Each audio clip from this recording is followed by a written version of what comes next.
नमस्कार, आपके साथ मैं अदिति त्यागी, मेरे साथ अम्बेसडर वोहरा, जिन्हें किसी इंट्रोडक्शन की जरूरत नहीं है। अम्बेसडर दीपक वोहरा, बहुत बहुत स्वागत है सर। और आज आप जानते ही हैं किस बड़ी खबर के लिए हम सर को साथ लेकर आए हैं।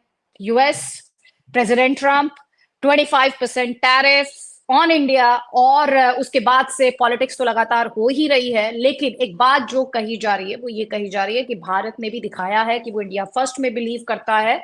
और जो ऑपोजिशन यहाँ पर चिल्ला रही थी लगातार कि भाई ट्रेड एग्रीमेंट के लिए सीज फायर किया था, जो कि क्लेम कर रहे थे प्रेसिडेंट ट्रम्प, उसे भी कहीं ना कहीं उस क्लेम को भी एक तरीके से बस्ट कर दिया है। जिस तरह से टैरिफ्स का ऐलान प्रेसिडेंट ट्रम्प की तरफ से किया गया है। तो सबसे पहले अंबेसडर सर, आपसे समझना चाहती हूँ, प्रेसिडेंट ट्रम्प जिन्होंने ये कहा, तीन बातें उनका जो पोस्ट है उसमें उन्होंने कही है। एक तो 25% टैरिफ की बात कही है, इंडिया इज आवर फ्रेंड। लेकिन वो जो उसके बाद का लेकिन आता है, उसमें कहा कि भारत जो है मिलिट्री इक्विपमेंट लेता है रशिया से, भारत उससे एनर्जी लेता है, बिगेस्ट बायर है। और फिर ये कहा कि रशिया को हर कोई वॉर चाहता है कि वॉर रुके, लेकिन रशिया वॉर नहीं रोक रहा। एग्जैक्टली कहना क्या चाहते हैं president Trump? Okay, thank you very much. बहुत बहुत धन्यवाद कि आपने ये मौका दिया है आपसे बात। कैन यू सी मी? मेरा तो फ्रेम फ्रीज हो गया लगता है। नहीं नहीं नहीं, I can see you clearly sir. All right, I'm not moving. I don't know. Let me try. Okay, can you see me now? जी, yes sir, All I can. right. Okay, well, thank you very much. बहुत बहुत धन्यवाद कि आपने ये मौका दिया है इस मजेदार विषय पर बातचीत करने का। बहुत गर्मी हो रही है भारत के पार्लियामेंट में, भारत के पॉलिटिकल सर्कल्स में। वैसे ये गर्मी का मौसम नहीं है, बट होनी नहीं चाहिए, क्योंकि ऑलरेडी काफी, जहाँ पे मैं इस समय हूँ, मैं तो इंदौर में हूँ, और यहाँ पर मौसम बहुत अच्छा है क्योंकि वर्षा काफी हुई है। अभी जो 25% टैरिफ उन्होंने लगा दिया, एडिशनल 10% एज पेनल्टी, कि आप रूस से एनर्जी और वेपन्स लेते हो। और फिर एक सोशल मीडिया पोस्ट में क्या कहते हैं, मजेदार है, जरा मैं उसको पढ़ रहा था आज सुबह जब आपने फोन किया, तो उसने ये क्या लिखा है कि बड़ी मजेदार चीज उन्होंने कही है, इंडिया हमारा दोस्त है, हमने उनके साथ बिजनेस किया, लेकिन बहुत कम किया है, क्योंकि उनके जो कस्टम्स ड्यूटी हैं, टैरिफ्स, वो बहुत ऊंचे हैं, और उनके पास दुनिया का सबसे strenuous and obnoxious non monetary trade barriers की पॉलिसी है। ऐसी चीजें नहीं कहते, ये बेवकूफ आदमी है। फिर इसने कुछ रिपोर्टर्स को बोला कि भारत तो ब्रिक्स का फाउंडर मेंबर है, वो Brazil, Russia, India, China, south Africa, जो कि एंटी यूनाइटेड स्टेट्स ग्रुप है, इंडिया उसका सदस्य है। ये डॉलर को अटैक करना चाहते हैं, बट मैं किसी को डॉलर को अटैक नहीं करने दूंगा। So it is partially BRICS और पार्शली ट्रेड। जो कुछ मैं कर रहा हूँ वो इसीलिए कर रहा हूँ। कहता है मैंने बहुत से देशों के लीडर से बात की है, और वो सब कहते हैं हम अमेरिका को बड़ा खुश करना चाहते हैं, और साउथ कोरिया की टीम भी एक आ रही है, वो ये करेंगे वो करेंगे, you know this whole thing, कि वो सब अब अमेरिका के साथ भिड़ना नहीं चाहते। आपको याद होगा कि अप्रैल में इसने एक और कमेंट किया था, भाई ये पढ़ा लिखा तो शायद होगा, but he is not a very polished fellow. तो उसने कहा कि 75 से ज्यादा देश bilateral trade agreement United states के साथ करना चाहते हैं, क्योंकि मैंने बहुत सख्त एक्शन उनके अगेंस्ट लिया है, क्योंकि वो हमारे साथ डील करना चाहते। मैंने उनको बताया कि टैरिफ्स अपने नीचे करो, ट्रेड बैरियर्स हटाओ, करेंसी मैनिपुलेशन मत करो, नॉन मॉनिटरी टैरिफ्स मत करो। और फिर ही कॉल्ड इट किसिंग हिज पिछवाड़ा। I won't use the English term. तो बोला कि ये सब मेरे पिछवाड़े को चुम रहे हैं। What a crude comment to make from the president of, but he's a crude fellow. There's no question about it. है सबसे दुनिया के शक्तिशाली देश का राष्ट्रपति, लेकिन इसकी भाषा मेरा ख्याल इसको हमारे भारत के फॉरेन सर्विस इंस्टीट्यूट में आना चाहिए, जहाँ पे मैं एक समय पे डायरेक्टर होता था। 1 महीने की इसको ट्रेनिंग भी हम दे सकते हैं कि किस तरह से चाणक्य ने कैसा बताया था कि इंटरनेशनल रिलेशंस में भाषा आपकी कैसी होनी चाहिए। Then he has also said कि मेरी इतनी स्ट्रॉन्ग सजेशन थी कि किसी भी देश ने रिटेलिएट नहीं किया अगेंस्ट द यूनाइटेड स्टेट्स। अब मैम इसको किसी ने बताया नहीं है कि अभी तेरी ताकत है, अभी तू शक्तिशाली है, लेकिन ये जो प्रेम है ये बहुत जल्दी नफरत में भी बदल सकता है। इंटरेस्टिंगली अमेरिका के एयरपोर्ट से मेरे एक फ्रेंड ने ट्वीट किया है जो अभी वहां गए थे, कि मैं आपको पढ़ के बताता हूं। कहता है कि the airport where I landed was half empty, I have never seen it like this before. यानी टूरिस्ट अराइवल्स अमेरिका में घट रहे हैं, विदेशी लोग। एक तो ये वीजा के लिए बहुत तंग करने लगे हैं लोगों को, फिर दूसरा जो है वो कहते हैं कि इसकी हॉस्टिलिटी बहुत है अमेरिकन की और ट्रम्प की तो खास तौर से, और जियोपॉलिटिकल टेंशंस हैं, इकोनॉमिक चैलेंजेस हैं, और negative perception ma'am United states का बढ़ता जा रहा है। ये एक देश है जहां पे फ्रीडम लवर्स दुनिया भर से जाते थे। This country valued the human spirit. और फिर ट्रम्प साहब तो जो प्रॉमिस है ना स्टैच्यू ऑफ लिबर्टी के नीचे लिखा हुआ कि दीजिए मुझे अपने थके हुए लोग, गरीब लोग जो सांस लेना चाहते हैं खुल के, जो आपके बिल्कुल ही सबसे निचले वर्ग के हैं, भेजिए उनको मेरे पास, क्योंकि मैं अपनी लैंप लेके खड़ा हूं सुनहरे द्वार के सामने, मैं उनका ध्यान रखूंगा। ये उसको लिख रहा है, इसको रीराइट कर रहा है उस प्रॉमिस को स्टैच्यू ऑफ लिबर्टी की, कि दफा हो जाओ, यहाँ पे मत आओ, अगर मेरे शूज पॉलिश, मेरे बूट पॉलिश करने हैं तो आओ, नहीं तो मत आओ। The man has completely lost his marbles. उसको पता नहीं। एक चीज उसको बता देता हूँ, शायद किसी ने उसको ये बताई नहीं होगी, भारत के संदर्भ में और इंटरनेशनल रिलेशंस में आपने नाम सुना होगा एक देश का, उसका नेता है tingling ping pong ding dong, ऐसा ही कुछ उसका नाम है। उसका देश को शायद चीन कहते हैं, चाइना। और एक और देश है फिलीपींस। तो काफी समय, ज्यादा समय नहीं हुआ, फिलीपींस के एक राष्ट्रपति होते थे, बॉक्सर थे वो, ड्यूटर्टे। और जब वहां टिंग टोंग गया, वहां पे मेरा ख्याल 7-8 साल हो गए, बहुत सारे पैसे ले गया था, मैं ये भी पैसे बनाऊंगा, मैं ये आपको लोन दे दूंगा, यहाँ पे इन्वेस्ट करूंगा। तो फिलीपींस के प्रेसिडेंट कहते हैं, अरे ये देखो ये क्या आदमी है, मैं तो आई लव दिस मैन, ये तो मेरा डार्लिंग है, मेरा स्वीट हार्ट है, क्योंकि पैसे लेके आया था। उसके बाद चीन ने पैसे वैसे तो दिए नहीं, और चीन ने कहा देखिए पैसे बाद में दूंगा, ब्याज उसका पहले वापस करो। तो फिर डुटर्टे सामने, अरे ये चोर है, ये डाकू है, ये बदमाश है। एक कहावत है, एक फ्रेंच, उसका नाम मैं बोल रहा हूँ, बैप्टिस्ट कुछ उसका नाम था। तो उन्होंने कहा था कि लप्लू सशोंश लप्लू से मैम, कि जितनी चीजें बदलती हैं दुनिया में उतनी ही वही रहती हैं। वही चीज जो फिलीपींस और चाइना के बीच में हुई, अब आप देखें अमेरिका और बहुत से देशों के बीच में होगी, जिनको अभी ये देश जो कहते हैं अमेरिका को darling darling, sweet heart sweet heart. आपने बताया कोई ट्रेड वेड डील भी की है आतंकिस्तान के साथ।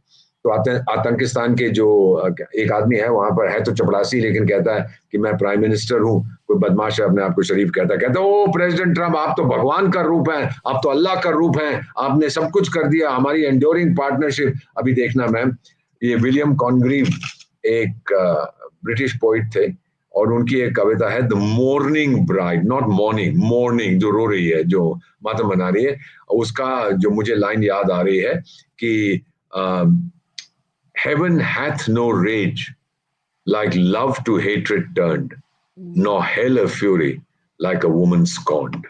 अगर उस और किसी औरत का जो गुस्सा है जब आप उसको ठुकरा देते हैं, वही आप देखेंगे प्रेसिडेंट डोनाल्ड ट्रम्प साहब बहुत से देश ये करने वाले हैं। फिर एक और बेवकूफी की ट्वीट करता है कि कोई बात नहीं, अगर जो उसको किसी ने बोला होगा कि भाई जो आप कर रहे हो, गाली दे रहे हो भारत को और गाली दे रहे हो रूस को, तो ये दोनों देश एक दूसरे के करीब आ जाएंगे। तो फिर क्या कहता है, मुझे कोई फर्क नहीं पड़ता अगर ये करीब आ जाते हैं, they can take their dead economies down together for all I care. ओए बेवकूफ आदमी, तुझे ये नहीं पता कि तू अगर जो बात करता रहता है मेक अमेरिका ग्रेट अगेन, सारी कंपनीज को कहता है अमेरिका में वापस आके यहाँ प्रोड्यूस करो, एक तो अमेरिका में महंगा बहुत होगा प्रोड्यूस करना, चलिए मान लीजिए आ जाते हैं, बेचेगा किसको? चीन से तेरे से खरीदेगा नहीं। अब तू भारत को नाराज कर रहा है, हम भी नहीं खरीदेंगे। तू रूस के साथ तो वैसे ही बिगड़ गया है, यूरोपियन यूनियन के साथ तेरा वैसे ही पंगा हो रहा है, तू बेचेगा किसको? अपने लोगों को? यार तेरी 34 करोड़ की आबादी है, तू क्या करेगा टाइगर? आजा मेरे पास, मैं तेरे को इकोनॉमिक्स सिखाता हूँ क्या होता है। You need a market for your production. चलिए मान लीजिए आपके लेबर कॉस्ट बहुत हाई है, आप आर्टिफिशियल इंटेलिजेंस का प्रयोग करके उन लेबर कॉस्ट को कम कर देते हैं, लेकिन मार्केट तो आपको चाहिए, कहीं तो बेचना है। कितने रुमाल बेच दोगे अमेरिका में? आपकी 34 करोड़ की आबादी, अगर 34 लाख करोड़ रुमाल बनाओगे तो आपको मार्केट बाहर कहीं चाहिए। गाड़ियां अपनी कहाँ बेचोगे? किसी के पास तो जानी पड़ेगी। अब टेस्ला आ गई है भारत में, अगर आप इस तरह की ड्यूटी लगाने लगे, भारत ने भी ड्यूटी बढ़ा दी, तो फिर कौन खरीदेगा उसकी गाड़ी को? तो ये चीजें इस आदमी को समझ नहीं आती। अभी एक तरह से मैम इसको नशा है, द नशा ऑफ पावर, कि मैं सेकंड टाइम इलेक्ट हुआ हूं, मैं अमेरिका को ग्रेट अगेन बनाऊंगा। लेकिन अमेरिका को ग्रेट अगेन बनाने में आप बाकी देशों को कमजोर करने की कोशिश ना करें।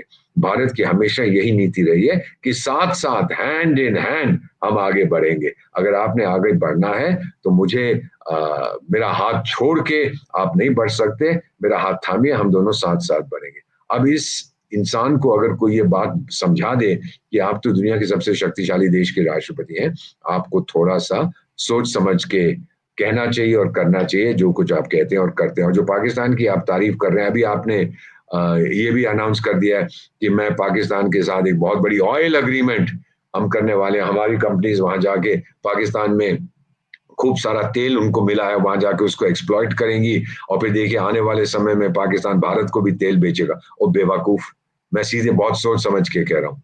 आई थिंक 2019 में एक पाकिस्तान का प्राइम मिनिस्टर और कोई क्रिकेट खिलाड़ी था, डिम डिम खान या पन बन खान, ऐसा ही कुछ नाम उसका था, डिमरान मिमरान इमरान ऐसा कुछ नाम था। तो उसने 2019 में जाके कह दिया जी एक अंतरराष्ट्रीय ग्रुप ऑयल ढूंढ रहा है पाकिस्तान में, कराची कोस्ट के ऑफ। उनको इतना तेल मिला है, अब तो हम सऊदी अरेबिया जैसे हो जाएंगे, हमें ऑयल इंपोर्ट करने की जरूरत नहीं पड़ेगी।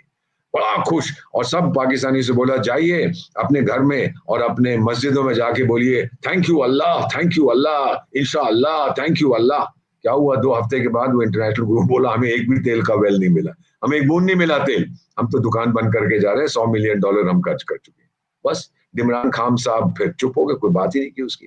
तो ये डोनाल्ड ट्रंप साहब, आपकी कंपनियों को तेल वहां जो आप सोच रहे हैं ना मिलेगा, आपको कहां मिलेगा? बलोचिस्तान में मिलेगा। और आप तमाशा मारने की कोशिश कर रहे हैं चीन को, जो कनाडा के साथ इस समय ड्रिल कर रहा है तेल के लिए। तो China will not like it. अगर आप सोचते हैं कि आप पाकिस्तान को डार्लिंग डार्लिंग स्वीट करके तो आप उसको चीन से अलग कर देंगे, भाई साहब दोबारा सोचिए इसके बारे में। पाकिस्तान आप पे भरोसा नहीं करता, मार खा चुका था पहले जब सोवियत संघ के टाइम में उसने आपका साथ दिया, फिर जब सोवियत संघ चला गया वहां से अफगानिस्तान से, तो फिर आपने पाकिस्तान को कहा ओके बाय, हमारे ट्रकों के पीछे नहीं लगा होता, okay bye bye see you tata, आप चले गए। उसके बाद फिर 9/11 हुआ, आप फिर से वापस आ गए। जब 9/11 खत्म हुआ आपने फिर से कह दिया ओके बाय बाय टाटा। तो ये चीजें जो है ना, ये 9/11 का जब जो हमला आपने अफगानिस्तान पे, आपने 20 साल के बाद वहां लड़ने के बाद छोड़ा है, बीच में आपने जो 9/11 का बाप था ओसामा बिन लादेन, उसको पाकिस्तान में ठोका।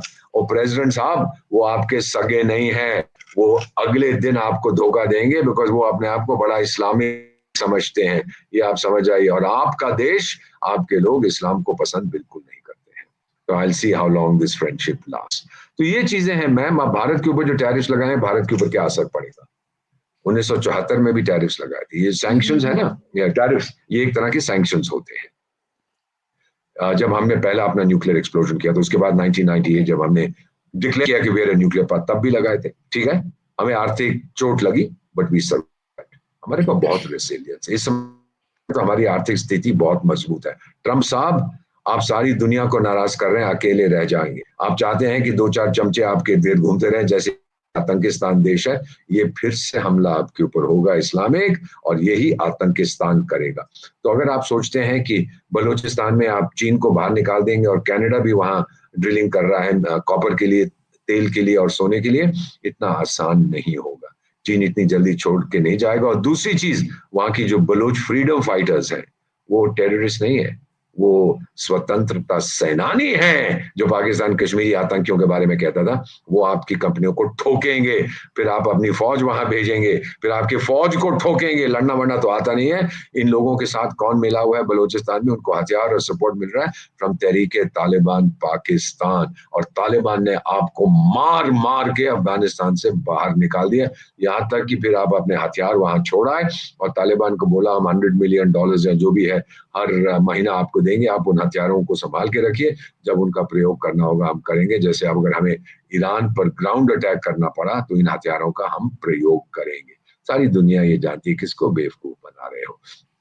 तो मेरा मानना यह है मैम, अगर अमेरिकन कंपनीज चली भी गई वहां पर, चीनियों को बाहर निकाल दिया, तो चीन तहरीके तालिबान पाकिस्तान के साथ मिलके, बलोच फ्रीडम फाइटर्स के साथ मिलके, अफगानिस्तान के साथ मिलके, रूस के साथ मिलके नाक में दम कर देगा अमेरिका के। और फिर ट्रंप साहब बोले मैं ये कर दूंगा वो कर दूंगा, और तब तक हो सकता है इसका सेकंड टर्म भी खत्म हो जाए और ये चला जाएगा। सो वी विल, हमारे कुछ एक्सपोर्ट्स महंगे हो जाएंगे 25%, फर्क मुझे नहीं पड़ेगा, मैं दूसरे मार्केट ढूंढ लूंगा, मैं अपने एक्सपोर्ट्स कम कर दूंगा टू द यूनाइटेड स्टेट। लेकिन अमेरिका के लोग कहेंगे भाई हमें ये चावल बड़े अच्छे भारत के लगते हैं, टेक्सटाइल्स बांग्लादेश से आती थी अब नहीं आ रही हैं, तो क्या करना है उसके बारे में? ये सारी चीजें जो है ना, अभी आप सुन रहे हैं बैकग्राउंड में म्यूजिक बज रहा है, लोग बड़े खुश हो रहे हैं कि डोनाल्ड ट्रंप जो कर रहा है वो कर रहा है, क्योंकि नुकसान उसी का होगा, ज्यादा हमारा बहुत कम होगा। यहाँ पे तो लोग भागड़ा डाल रहे हैं। सो माय प्रिडिक्शन तो हम लोग करते नहीं, बट एज एन इकोनॉमिस्ट मैं रिग्रेशन एनालिसिस का बड़ा ध्यान रखता हूँ। स्पेशलाइज इन दैट, मैंने किया है बाद में पढ़ के कि प्रिडिक्ट कैसे करते हैं। तो मैं इतना ही बताऊंगा मैम कि he is going to regret what he is doing. हमारी ट्रेड डील जरूर होगी इसके साथ, हम लोग काफी एडवांस्ड हैं, लेकिन ये इम्पल्सिव आदमी है, ये नार्सिसिस्टिक आदमी है। कहता मैं दुनिया का सबसे शक्तिशाली, मान लिया टाइगर। मैं दुनिया का सबसे बुद्धिमान, वो भी मान लिया टाइगर। मैं दुनिया का सबसे आकर्षित व्यक्ति, आकर्षित पर्सनालिटी, वो भी मान लिया। मैं दुनिया का सबसे हैंडसम, नहीं वो तो नहीं है, वो दीपक वोरा है। तो ये सारी चीजें अगर हम मिला लें तो फिर डोनाल्ड ट्रंप साहब, आप देख रहे हैं आप सबको नाराज कर रहे हैं, और आपका अल्टीमेटली कोई दोस्त नहीं रहा। अगर जो दोस्त है, अगर वो डर के आधार पर आपका दोस्त है, if fear is the basis of the friendship, जिस दिन वो डर खत्म हो गया ना, वो ही लोग ऐसा मारेंगे आपको कि आपको होश नहीं रहेगी कि क्या हो गया। डर के मारे दोस्ती करेंगे। कुछ देशों ने चीन को भी बहुत तारीफ की थी क्योंकि डरते थे चीन से। अब पता लगा कि चीन शोर ज्यादा मचाता है, करना कुछ नहीं चाहता, तो वो भी अब आंखें दिखाने लगे। भारत के साथ भी आपको पता है क्या हुआ था, वो है एक मुज्जू फुज्जू जो मालदीव्स वाला, कितनी गाली देता था भारत को, हमने जवाब नहीं दिया। हमने गाली का जवाब गाली से नहीं दिया। फिर जब हमारे प्रधानमंत्री वहां गए, वो तो उनको एयरपोर्ट पे मिलने आ गया, oh my brother, my uncle, my darling, Bharat तो मेरा अटूट हमारी दोस्ती है, मेरा कितना अच्छा दोस्त है, वो सब लाइन पे आ गया। हम लोग बड़े ध्यान से ये चीजें, अमेरिका के साथ भी आप देखेंगे हमारी जो कमेंट्स रही हैं बड़ी रिस्ट्रेन्ड है कि हम पढ़ रहे हैं क्या होता है, हम डील करेंगे। लेकिन हमारे जो फार्मर्स हैं, हमारे जो एंटरप्रेन्योर्स हैं, हमारे MSME, medium small and micro industries हैं, उनको हम बर्बाद नहीं होने देंगे। तो हमने कहा कि ठीक है, हम बात करेंगे आपसे, आप अपना नाचिए गाइए, जो करना है करिए। आप जाके कैपिटल, जो अमेरिका की राष्ट्रपति है, राजधानी है वॉशिंगटन, वहां जाके ऊ करिए, हमें कोई फर्क नहीं पड़ता। हम बड़े प्यार से, संयम के साथ, जो हमें चाणक्य ने सिखाया है, हम गाली गलौज में विश्वास नहीं। So yes, there will be an impact, पर इतना नहीं होगा कि भारत खत्म हो जाए, वो नहीं होगा। एम्बेसडर से एक बात There we बताएं, are. जो कोई भी इस वक्त जी, समझना चाहेगा, जिस दिन आप भारत पर 25% टैरिफ का ऐलान करते हैं, उसी दिन आप पाकिस्तान के साथ एक ट्रेड अग्रीमेंट अनाउंस करते हैं उसको ये फर्क एज नहीं पड़ता। He an doesn't care. Ambassador. He doesn't care. Ma'am, उसमें ये सेंसिटिविटी नहीं है। वो क्या है कि अगर मान लीजिए कोई भी विदेशी नेता वहां जाता है और वो उस विदेशी नेता को कहेगा, ओ वेलकम वेलकम, आप तो हमारे बहुत अच्छे दोस्त हैं, आपके देश से मुझे बहुत प्रेम है, 2 घंटे के बाद लिखेगा ये सबसे बदमाश देश है दुनिया में। What do you do with a man like this? सुबह कुछ कहता है, 1 घंटे का ये भूल जाता है। मेरा ख्याल इसको, वो उस बीमारी को कहते हैं ऑल्जाइमर्स है, ये भूल जाता है, शायद अपना नाम भी भूल जाता है। इसीलिए इर्द गिर्द इसके लोग रहते हैं, सर आप अमेरिका के राष्ट्रपति हैं, ये मत कह देना कि आप चीन के राष्ट्रपति हैं, भूल जाता है वो। सो मेरा ख्याल, व्हाटएवर ही सेज, हम ढेर सारे नमक के साथ उसको लेते हैं। कह दिया तो कह दिया, उसका उत्तरदायित्व, it's his responsibility, it's his duty if he feels so to himself. लेकिन हम लोग वही करेंगे जो भारत के राष्ट्रीय हित में हो। मैं ये कितनी तारीफ करते थे प्राइम मिनिस्टर नरेंद्र मोदी की, ग्रेट नेगोशिएटर है, मेरा दोस्त है, मेरा ये है, मेरा वो है। बाद में ये चीजें करता, करने दी क्या। He likes to keep his friends, जो उसके दोस्त हैं, और दुश्मन ऑफ बैलेंस। सुबह आपको बहुत तारीफ, आगे दोनों गालम डार्लिंग डार्लिंग, और शाम को झापड़ मारने की कोशिश करेगा। तो ऐसे आदमी के साथ दुनिया आखिर देख लेती है कि इस पे भरोसा नहीं किया जा सकता। और एक चीज बता देता हूं बेटा आपको, 74 साल की मेरी उम्र है, 52 साल कूटनीति में हो गए, 6 देशों में राजदूत रहा। अगर भरोसा नहीं है तो कुछ नहीं है, और ये भरोसा तोड़ रहा है। टूरिज्म में देखिए कितना असर पड़ रहा है अमेरिका में, 50% कहते हैं डिक्लाइन इस साल होगा। और सफर कौन करेगा? अमेरिकन दुकानदार। लोग खरीदने नहीं चाहेंगे, वही फिर ट्रंप से कहेंगे, टाइगर ये तूने क्या कर दिया। देखते हैं आगे क्या होता है। मेरा ख्याल है कि अभी जो ट्रंप साहब कर रहे इसमें हैं, वही मैं आपसे एक बात जानना और समझना चाह रही हूँ कि ये इन्होंने ऑन पर्पस किया कि जिस दिन भारत को चिढ़ाने की कोशिश की, एक प्रेशर क्रिएट करने की कोशिश की, भारत को चिढ़ाने से मिलेगा क्या? भारत के को चिढ़ाने से इसको क्या मिलेगा? हम तो रिस्पॉन्ड करेंगे नहीं, ये तो इसको पता है। जो मर्जी करे, कल कह दे कि मैं पाकिस्तान अब जाके बस जाऊंगा, वहां एक और शादी कर लूंगा, क्या फर्क पड़ता है, जा कर ले, मेरा क्या जाता है उसके अंदर। ये सारी दुनिया को समझना चाहिए। करोड़ों लोग आपका प्रोग्राम देखते हैं। हमारी होती है, we compartmentalise our international relations. भाई देखो, तुमने हमारे साथ दोस्ती करी है, वेरी गुड। हम बायलैटरली डील करते हैं, सीधी बात करते हैं। कोई और जो हमारा जो अगर कोई दुश्मन देश है तो उसको साथ जाके रजाई के नीचे घुस जाता है, उसका मेरा क्या फर्क पड़ता है। चाणक्य ने क्या कहा था कि मेरे दुश्मन का दुश्मन मेरा दोस्त है। ये उसने कहीं कभी नहीं कहा था कि मेरे दोस्त का दुश्मन जरूरी है कि वो मेरा भी दुश्मन हो।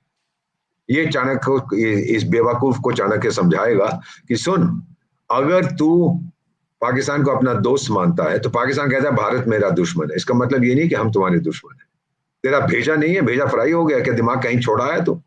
अरे तेरे पाकिस्तान की इकोनॉमी क्या है, मेरी इकोनॉमी क्या है, मैं 4 ट्रिलियन से आगे निकल चुका हूँ, 5 ट्रिलियन पहुंच जाऊंगा, इतना सारा हमारा ट्रेड है, बढ़ता जा रहा है, बढ़ता है। पाकिस्तान के पास क्या है? तू क्या सोचता है कि इस्लामिक हमले तेरे देश पर नहीं होंगे? टाइगर, बहुत होंगे, बढ़ के होंगे, क्योंकि अब तो तू देखता हूं जब वो वीजा कितने देता है पाकिस्तानियों को, एक नहीं देगा। और फिर यही बदमाश शरीफ बोलेगा, अरे देखो जी उसने तो कहा था मेरा डार्लिंग है, वो वीजा नहीं दे रहा, मेरे लोगों को बाहर निकाल रहा है वहां से। ये सब चीजें हैं जो ये सोचता नहीं है। ये मुझे इसी के किसी एडवाइजर ने कहा था कि इसको रात को उठता है 2 बजे 3 बजे एक ट्वीट मार देता। आजकल तो इसका अपना प्लेटफॉर्म है और इसको कंट्रोल करना बड़ा मुश्किल है। तो कई बार उसको रात को सोने से पहले कह देते, मिस्टर प्रेसिडेंट आज रात को ट्वीट मत करना, क्योंकि जो आप ट्वीट करोगे सुबह 3 बजे 3:05 में हमें उसकी क्लैरिफिकेशन देनी पड़ती है, अब आप सो जाइए। So this is the kind of person he is. He's a narcissist. और ऐसे आदमी के साथ डील करने के लिए 2 तरीके हैं। एक, डोंट रिएक्ट, गाली मत दो उसको। और जो वो कर रहा है, सर आप अपने लिए कर रहे हैं, हम अपने लिए कर रहे हैं। मिसाल के तौर पर आप इस समय अपनी घड़ी देखिएगा जरा, अगर आपके पास घड़ी है, मुझे टाइम बताइए क्या है आपकी घड़ी में। अभी हम रिकॉर्ड कर रहे हैं 31 जुलाई को, तो अभी टाइम क्या है आपकी घड़ी में? क्या टाइम है आपकी घड़ी, पूछ रहा हूं। 12:53। अब मैं अपनी घड़ी, हाँ 12:53, राइट। और मैं अपनी घड़ी देख रहा हूं, अब मेरी घड़ी में शाम के 6 बजे हैं। अब मेरी घड़ी में 6 बजे, आप कह रही है 12:53, तो मैं क्या बोलूं कि मैडम आदिति त्यागी झूठ बोल रही है? तो हमारे संबंध इससे मजबूत होंगे कि और खराब होंगे? अगर मैं कहूं कि आपने कहा ये टाइम है, मेरी घड़ी में ये टाइम है, चलिए ठीक है, तब तो हमारे संबंध सही रहेंगे। मैंने आपको क्रिटिसाइज नहीं किया, मैंने गाली नहीं दिया। ये इस आदमी को कोई समझाए कि डिसएग्रीमेंट है, कोई बात नहीं, होने दो, वी अग्री टू डिसएग्री, क्या फर्क पड़ता है। ये कहाँ लिखा है, ये बाइबल में, कुरान में, गीता में, गुरु ग्रंथ साहब में कि हमेशा मैं तेरा चमचा बन के रहूं? मैं नहीं रहूंगा, भारत हूं मैं। तो छोटे मोटे देशों को करता है, वो भी तेरे को गाली देते हैं। ग्लोबल साउथ में 125 देश हैं, वो आ रहे हैं तेरे पास क्योंकि इस समय आपके पास ताकत है। चीन से पूछो, अकेला पड़ गया, कोई परवाह नहीं करता चीन की। और जिन देशों में उसने अपना वो क्या है, वो बिल्क एंड रॉब इनिशिएटिव, वो चोरी वोरी का जो बना रहा था, सड़कें बना रहा था, ये एयरपोर्ट कर रहा था, ये कर रहा था, वो कर रहा, वो देश कहते हैं जी इसने पैसा अपना लगाया और कहता है मैंने उधार दिया, मैं तो पैसे वापस नहीं करूंगा, क्या कर लेगा। और इसलिए वो आजकल उसकी बात भी नहीं करता, क्योंकि उसको पता है उसका जो राष्ट्रपति है टिंगलिंग डिंगलिंग, उसको पता है कि मैंने ये पैसे तो सारे वहां पूंजी खर्च कर दिए, वापस मुझे एक पैसा नहीं मिलेगा, तो फिर मैं क्या करूंगा, फौज भेजूंगा। कितनी फौज है तेरे पास टाइगर? 193 देश हैं दुनिया में, कितनों में अपनी फौज भेजेगा? सो यू नो, चाइना भी वो गलती कर बैठा, ओवर एम्बिशियस, और ट्रम्प साहब भी बिल्कुल वही कर रहे हैं। देखो, अगर मेरे चमचे नहीं हो, मैं आपसे बात नहीं करूंगा, गालियों देता रहे, मेरा क्या फर्क पड़ता। I am strong enough today to deal with him. आप पाकिस्तान के साथ जो मोहब्बत करनी है करिए, वो आपको मुबारक हो। आप अगर शादी करेंगे मुझे बुला भी लीजिएगा, मैं माला लेके पहुंच जाऊंगा, आपके गले में डालूंगा, बोलूंगा जो भी हम कहते हैं जब शादी हुआ, क्या होता है, स्वाहा, मैं बोलूंगा वहां जाके, करो विवाह उसके साथ, मुझे कोई फर्क नहीं पड़ता। बायलैटरली मेरे साथ जो रिलेशनशिप है मैं आपसे डिस्कस करूंगा क्या करना है क्या नहीं करना। और अगर आपने पाकिस्तान को हथियार देने की कोशिश की जिनका प्रयोग मेरे अगेंस्ट होगा, फिर मैं आपसे दूसरी तरह से निपटूंगा। मुझे याद है 1965 में, उस समय ये पाकिस्तान घुस गया था, एक सीटो संस्था होती थी, South East Asian Treaty Organisation, एक सेंटो होती थी, सेंट्रल ट्रीटी ऑर्गेनाइजेशन, जिसको बगदाद पैक्ट कहते थे। पाकिस्तान दोनों में घुस गया था, तो अमेरिका ने दोनों को बनाया था। भाई पाकिस्तान का साउथ ईस्ट एशिया के साथ क्या लेना देना, ना तो कोई कॉमन बॉर्डर है, कुछ नहीं। लेकिन उस समय जो उसके लीडर एक नेता होता था मयूस खान नहीं, उसका नाम अयूब खान, तो वो जाके जब अमेरिका ने कहा कि भाई ये दोनों हम संस्थाएं बना रहे हैं, एंटी सोवियत एंटी कम्युनिस्ट, आप जुड़ोगे? जनाब आप बोलो, मैं खुदकुशी कर दूंगा, मैं कल से घुस जाता हूं उनके अंदर। वो दोनों संस्थाएं खत्म हो गई। तो उस समय 65 में जब ये हथियार दे रहा था पाकिस्तान को अमेरिका, हमने उनसे कहा टाइगर ये क्यों हथियार इसको दे रहा है, ये तो हथियार हमारे अगेंस्ट यूज करेगा, ये तो कहता है भारत मेरा हमेशा का दुश्मन है। तो वो अमरीकी उस समय की जो हुकूमती कहते नहीं नहीं आपके अगेंस्ट नहीं यूज होंगे। मैंने कहा अच्छा, आपने एक हथियार बनाया जो सिर्फ एक डायरेक्शन में फायर करता है, दो में नहीं करता, वो बताइए कौन सा हथियार आपने बनाया, कौन सी टेक्नोलॉजी है, बेवकूफ है। अमेरिकन मैम जो भी आप कहें, बड़ा अच्छा देश है, बड़ा फ्री कंट्री है, ये है वो है, बहुत टेक्नोलॉजी है, लेकिन दूसरों की इज्जत इनके दिल में बहुत कम है। ये मैंने देखा है, मैं तो रहा हूं, हर साल वहां जाता हूं। They are a super power, ये मुबारक हो आपको, लेकिन किसी दूसरे देश के साथ इस प्रकार का बर्ताव करना जैसा आप करते हैं बहुत से देशों, मैं भारत की बात नहीं कर रहा, आप रूस को कभी कहते हैं प्रेसिडेंट पुतिन मेरा दोस्त है, फिर आप वो जो आता है वो क्या नाम है वो बेगिंस्की, वो जो यूक्रेन वाला जो भीख मांगता रहता है, बेग करता रहता है, उसको आप अपने श्वेत घर में बुला के डांट लगाते हैं पूरे मीडिया के सामने, फिर कहते हैं माय डार्लिंग माय सन। इसका मतलब क्या है? ऑफ बैलेंस रख रहे हैं, सारी दुनिया तो समझ गई आपका खेल, आप कोई नया खेल खेलो यार, मेरे पास आओ मैं सिखाऊंगा। सो टू कंक्लूड, यस फर्क पड़ेगा, उसको भी फर्क पड़ेगा, लेकिन उसकी इकोनॉमी बहुत बड़ी है, वो शायद अब्सॉर्ब कर पाएगा।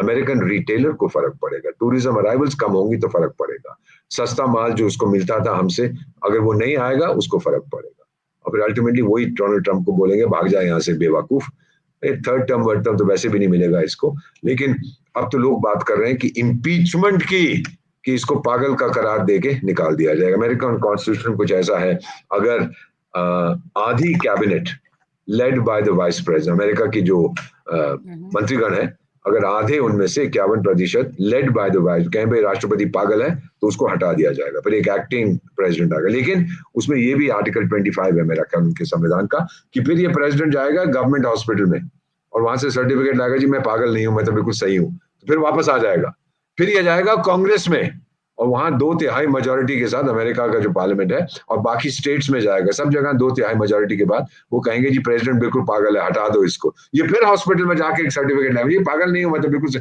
फिर से वापस आ जाए। तो अभी तक कभी उसको ट्राई नहीं किया है उस देश में, देखते हैं क्या होगा। He might just be the first president ये था जिसको गिरफ्तार किया गया फिंगरप्रिंट किया, आपको याद होगा जब ये हार गया था। ही माइट जी ऑल्सो जी be the first president to be, पहला राष्ट्रपति जिसको हटा देंगे on grounds of insanity. Impeachment हुए हैं, वो बिल्लू भाई क्लिंटन का भी होने वाला था ऑन द बेसिस ऑफ कुछ महिलाओं, एक महिला में ज्यादा ही शौक फरमाते थे, और फिर वो रिचर्ड निक्सन था, उसने तो इस्तीफा दे दिया इम्पीचमेंट से पहले। तो इम्पीचमेंट प्रोसेसेस हुए हैं but never on grounds of insanity. हो सकता है कि ये अपना नाम इतिहास में डालना, देखो जी मैं पहला राष्ट्रपति था अमेरिका को जिसको पागलपन का दौरा पड़ा और मुझे बाहर निकाल दिया। और ट्रंप साहब अभी भी टाइम है, सुधर जाओ, हमारी बात मानो, हम आपके मित्र हैं।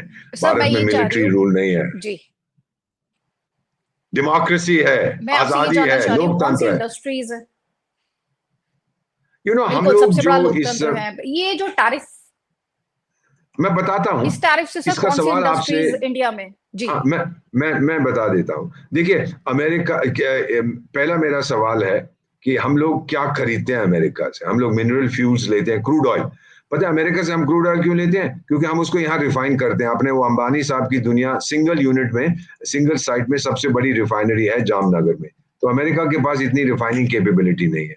तो हम क्या करते हैं कि हम उसका तेल, क्रूड ऑयल लेके, तभी तो अंबानी साहब को बुलाया था उसके इनॉग्रेशन में, जबकि उनसे शायद पहले कभी नहीं मिला था। तो हम तेल लेते हैं उनसे, क्रूड ऑयल रिफाइन करते हैं, मशीनरी, इलेक्ट्रिकल इक्विपमेंट, कुछ ऑर्गेनिक केमिकल्स, फार्मास्यूटिकल्स लेते हैं, एयरक्राफ्ट खरीदते हैं, केमिकल प्रोडक्ट्स लेते हैं। अब अमेरिका हमसे क्या खरीदता है? अमेरिका भी बहुत सारी चीजें भारत से खरीदता है, मिसाल के तौर पर वो लेता है प्रेशर स्टोन्स लेता है जो आप अपने अंगूठी में लगाती हैं, फार्मास्यूटिकल्स लेता है, मिनरल फ्यूल्स वो भी हमसे लेता है, मशीनरी टैक्स हमसे लेता है, फिर वो स्पाइसेस और राइस वगैरह ये सब हमसे लेता है। तो मेरा कहने का मतलब यह है कि मैम कि असर अगर किसी पे पड़ेगा तो थोड़ी बहुत इंडस्ट्रीज पे पड़ेगा, लेकिन अमेरिका की एक चीज याद रखिए कि अमेरिका के भी ढेर सारे इन्वेस्टमेंट हैं। Can you see me again? Can you hear me and see me moving? No, I can't see you, sir. I can see you. Okay, I can hear you, but now I could see you, but now you are gone. Okay, hold on, Now I can see you'll you. have to am I are you able to see the movement or am I You are frozen? not visible now, sir. I can't see you now. अच्छा रुको, रुको फिर, There is a blank रुको, हाँ screen अब ठीक है, from अब your आ गया end. ना? ठीक है, ठीक है। जी श्योर सर। अब ठीक आ रहा है ना? हाँ, जी तो जी यू ब्रिंग इट बैक। तो मेरा जी इसमें ये जी। मानना है हाँ कि जो भी आपने पूछा है कि क्या इंडस्ट्री पर असर पड़ेगा, कोई खास नहीं पड़ेगा। एंड वैसे भी अब ये जो बोइंग एयरक्राफ्ट बनाता है, हर दूसरे दिन कोई ना कोई एयरक्राफ्ट की समस्या हो जाती है, we might not able by that. फिर कहते हैं रूस से आप हथियार क्यों खरीदें, तो किससे खरीदो? जब भी हमारा जंग हुआ है आपने हम पे प्रतिबंध लगाए हैं, रूस ने कभी नहीं लगाए, सोवियत संघ ने कभी नहीं लगाए। ये एक चीज होती है, एक पुराना इतिहास होता है। आप चाहते हो कि हम आपसे हथियार खरीदें, आप अपने चमचों को यहाँ पैसे वैसे दे देती हो, वो अखबारों में लिख देते हैं कि जी वो F-35 खरीदो, ये खरीदो, वो खरीदो। एक तो आपका F-35 वो केरला के तिरुवनंतपुरम के एयरपोर्ट में पड़ा हुआ था, वो उड़ नहीं रहा था, किसी को पता नहीं था। अभी तो अभी हथियार तो हम लेंगे। अभी सर ये चल रहा है कि एक F-35 इनका क्रैश हुआ है, लेटेस्ट है ये। इनका F-35 क्रैश हुआ है, लोग कह रहे हैं कि एक ये तो नेवी, जंक है, भारत को जंक बेचना चाहते हैं। ये नेवी का इनका शायद एक जहाज था जो गिर गया है। माय कंडोलेंसेस, हमारी संवेदना है जो पायलट साहब पता नहीं उसमें शहीद हुए हैं कि नहीं, और उनकी फैमिली के साथ, बट दिस इज सैड। तो ये बताना चाहता हूँ कि ये चाहता है कि इसके लिए सबसे बड़ी चीज है डील। इसकी किताब है the art of the deal, 1984 में लिखी। He is a deal making president, but a deal maker can never be a peace maker. इसने ये भी बताया मैंने मध्यस्थता कर दी जी भारत और पाकिस्तान के बीच में। अभी तो कहता है कि मैंने थाईलैंड और कंबोडिया के बीच में भी सीज फायर करवा दिया। अभी बड़ी मजेदार चीज है मैम जियोपॉलिटिक्स में, एक बुद्धिस्ट देश उसका नाम है थाईलैंड, वो ठोक रहा है दूसरे बुद्धिस्ट देश को जिसका नाम है कंबोडिया, और झगड़ा जहां पे हो रहा है वहां पे एक हिंदू टेम्पल है, और मध्यस्थता कौन कर रहा है? मुस्लिम मलेशिया। तो डोनाल्ड ट्रंप साहब से पूछा गया कि आपने मध्यस्थता, कहते हैं हाँ हाँ साउथ अमेरिका में तो मेरा बहुत प्रभाव है। बोले सर ये साउथ ईस्ट एशिया में है कंबोडिया। अच्छा कोई बात नहीं, साउथ अमेरिका में तो मेरा प्रभाव है। इस टाइप के आदमी से आप क्या फैसला करोगे? यू नो, दूसरे जब पाकिस्तान के साथ बहुत दोस्ती हो रही थी दूसरे विश्व युद्ध के साथ, तो एक सेक्रेटरी ऑफ स्टेट, मैं बड़ी मजेदार आपको एक एनेक्डोट सुनाता, उसका नाम था जॉन फॉस्टर डलिस। तो एक मीटिंग कोई हो रही थी, तो उसने कहा कि चलिए अब दूसरा विश्व युद्ध खत्म हो गया, अब सोवियत संघ के साथ हमको लड़ना पड़ेगा। पहले तो हमारा डार्लिंग था जब हिटलर से लड़ रहे थे, अब दुश्मन है। तो मैं चाहता हूं कि ये गुरखा सिपाही जो हैं, हम पाकिस्तान से दोस्ती इसलिए करें कि गुरखाज मेरी तरफ से लड़ेंगे। तो एक वॉल्टर लिपमैन थे जर्नलिस्ट, मेरे मित्र थे जब मैं वहां पोस्टेड था, उन्होंने कहा सर ये गुरखा जो है ना, ये भारत और पाकिस्तान से नहीं आते, ये नेपाल से आते हैं, और ये मुस्लिम नहीं है, ये हिंदू है। हाँ हाँ, तो क्या फर्क पड़ता है, लड़ेंगे तो हमारे लिए ना, कोई बात नहीं, पाकिस्तान उनको मुसलमान बना के भेज देगा। अब when you have such idiots who are in senior positions, influential positions, critical positions, key positions आपके देश में, अब इसका क्या कर सकते हैं? ट्रम्प को मैं, मेरी बात मान लीजिए, इसको पता भी नहीं है इस्लामाबाद कहाँ पे है, इसको ये भी नहीं पता कराची कहाँ पे है, ये भी नहीं पता पाकिस्तान के पास कौन कौन से हथियार है, लेकिन बोलेगा, बात करेगा, और चीन को वहां से निकालने की कोशिश करेगा। पाकिस्तान इतनी आसानी से नहीं मानेगा, क्योंकि पाकिस्तान भी 2 बार धोखा खा चुका है इससे। तो अभी हम बातचीत कर रहे थे कि भारत के ऊपर क्या इसका असर पड़ेगा। भारत के ऊपर जो भी असर पड़ेगा, we are a resilient people, हम उसको अब्सॉर्ब कर लेंगे, उसमें आप ज्यादा फिक्र ना करिएगा। लेकिन किसी ने पोस्ट किया है, मुझे मजेदार चीज, कि अगर ट्रंप अभी अपना ब्रेन स्कैन कराएगा, full brain MRI, magnetic resonance imaging, तो नजर आएगा कि उसके कई हिस्से हैं ब्रेन के जो काफी खराब हो चुके हैं, वो हड़प्पा के जो रूइंस है ना उनकी तरह लगता है। तो ये बार बार चीजें कहता है, वही चीज को दोहराता है, उसको इसको फर्क नहीं पड़ता कि बाकी लोग कैसे रिएक्ट करते हैं। लेकिन सबसे बड़ी चीज है जो खतरा है अमेरिकन लोगों के लिए, कि उनके लिए कीमतें बढ़ जाएंगी। तो ये मागा शागा जो है, American are not used to high prices, हम लोग तो सह लेंगे इसको, हमने तो देखा है। हम जानते हैं अमेरिका की हकीकत, लेकिन दिल के खुश रखने को गालिब ये ख्याल अच्छा है। मैं जानता हूं कि उन लोगों को बहुत तकलीफ होगी। ये एक देश है अमेरिका जो हार्डशिप वहां के लोग टॉलरेट नहीं कर सकते, फुली सब्सिडाइज अनएम्प्लॉयमेंट है। लेकिन ये जो मागा शागा है ना, ये ज्यादा डीप नहीं है। ये चाहते हैं कि भाई जंग चलती रहे और हमारी मिसाइलें बिकती रहे, हमारे पास पैसा, ट्रम्प भी वही चाहता है। सो मेरा ये मानना है कि they want it, they like war, but फिर चाहते हैं कि इसको रोक दो जब उनके लोग शहीद होके उनकी बॉडी बैग्स आने शुरू हो जाते हैं। सो मेरा अपना मानना है कि the American way of life है कि भाई लीस्ट रेजिस्टेंस, और फिर उन्होंने चीनियों का प्रयोग किया कि आप ये बनाओ, हमारे देश में ये बनाओ, स्लेव लेबर की तरह उसका प्रयोग किया। अब क्या हो रहा है, चीनी भी जब उनके बन गए हैं कंपेटिटर्स, तो वो थोड़ा सा अपने आप, जो मागा वाले लोग हैं, मेक अमेरिका ग्रेट अगेन, वो अपने आप को थोड़ा सा थ्रेटेंड फील करते हैं कि हमको भी चुनौती दिया। तो मेरा अपना मानना आपको है, लगता है वो रिविजिट करेगा? he can revisit his 100%। decision, सुबह एक President चीज Trump? कहता है, शाम को कोई जाके उसको बोलेगा कि टाइगर सवेरे तूने क्या ट्वीट कर दिया, बोलेगा अरे मुझे तो याद भी नहीं है मैंने क्या ट्वीट किया था, वो बदल देगा। आप देखते जाइए, भारत के साथ ट्रेड डील है, एक उसका बड़ा मार्केट बचा है, वो है भारत, और आप देखेंगे कि ट्रंप लाइन पे आ जाएगा। Thank you, sir. Thank you so much for your thank you, insights. Namaskar. Jai thank Hind, you. Jai Bharat.